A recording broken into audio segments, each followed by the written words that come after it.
It's time for flu shots again, right?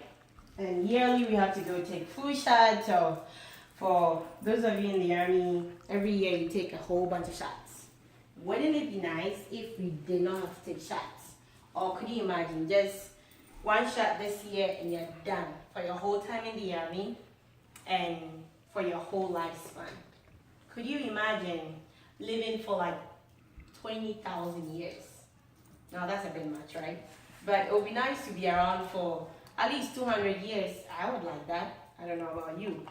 Or a world without AIDS, without cancer, without any genetic disorder.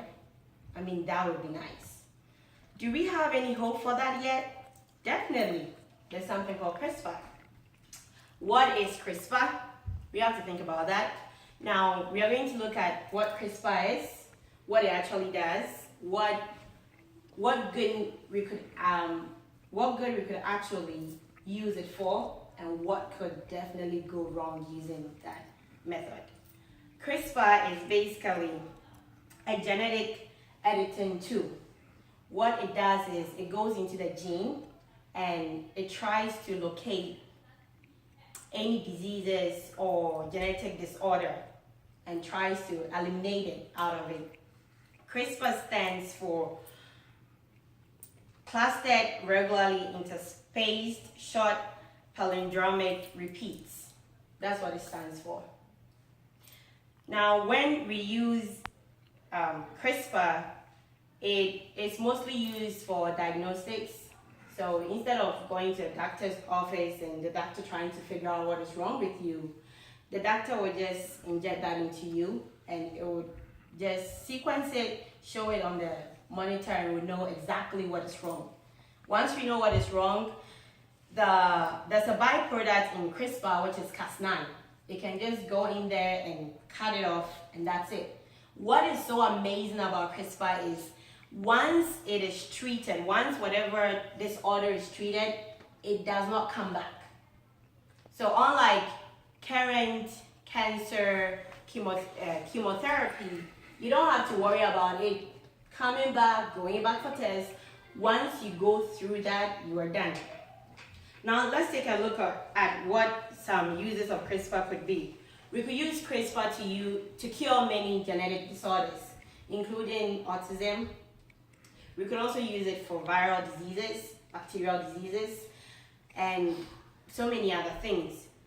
We could even use CRISPR to reverse aging. That's why in the beginning I asked you how you would feel about living to be 1,000 years or more.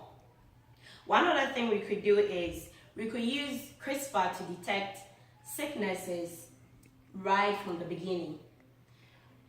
For example, when we look at cancer, if it is not caught in the beginning of it, there is little to any chance of you surviving.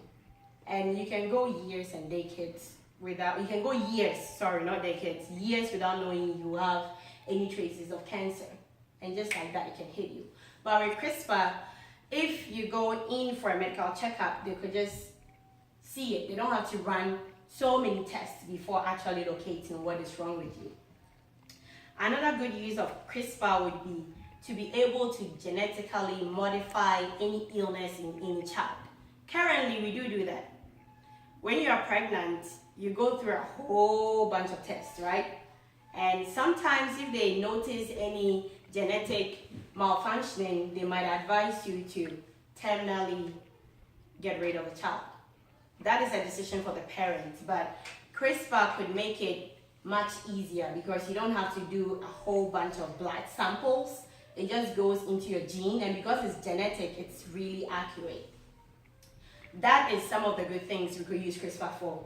Now, what could go wrong? Now, this is the part that really scares me. Initially, every parent in this room would want the best for their child, right?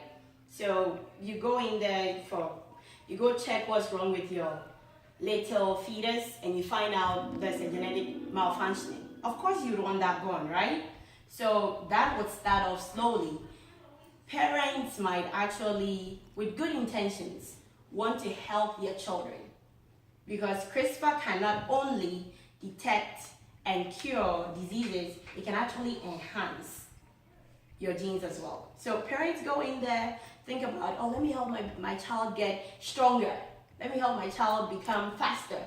Then we have what is now being known as designer babies. Okay?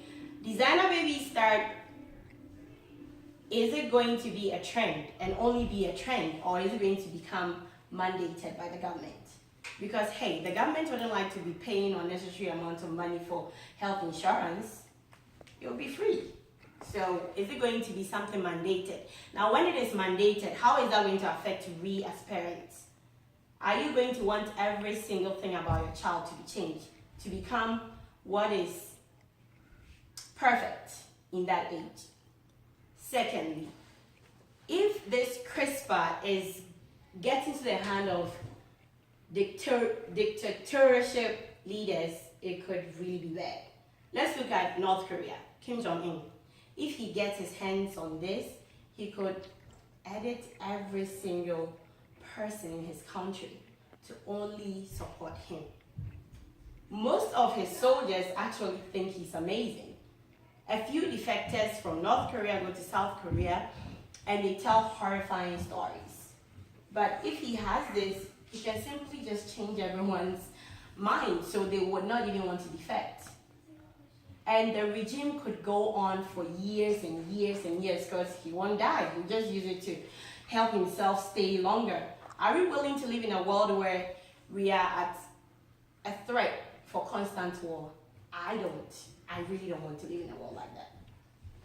Thirdly, one negative thing that CRISPR could be used for is specifically targeting a group of people and trying to wipe them out.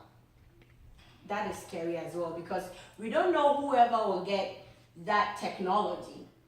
What if they decide, oh, all brown-eyed people, we don't think people matter, out. All blue-eyed people, we don't think people matter, out. It's just going to start gradually. And as I said earlier on, once CRISPR is used, it cannot be reversed. So just give about 1,000 babies that gene, the next 2,000 or 3,000 children they will not have whatever was actually cleared off initially. So with that being said, I talked about CRISPR, what CRISPR is, what good it could be used for, and what could definitely go wrong. I hope you actually learned a little bit. Even though this is interesting and scary, I would hope that we wouldn't let the fear of the unknown stop us from actually being comfortable with CRISPR, because I think the good outweigh the bad. And also, if we can have it regulated, then it will be in the better interest of us than keeping it banned and having black markets rise up. Black markets are deadly. Let's look at plastic surgery. The black market side of it is really deadly, right? So I would say let's all work together and actually embrace this so it can be advanced. And don't forget, the only thing constant is change. Thank you. That's it. Thank you.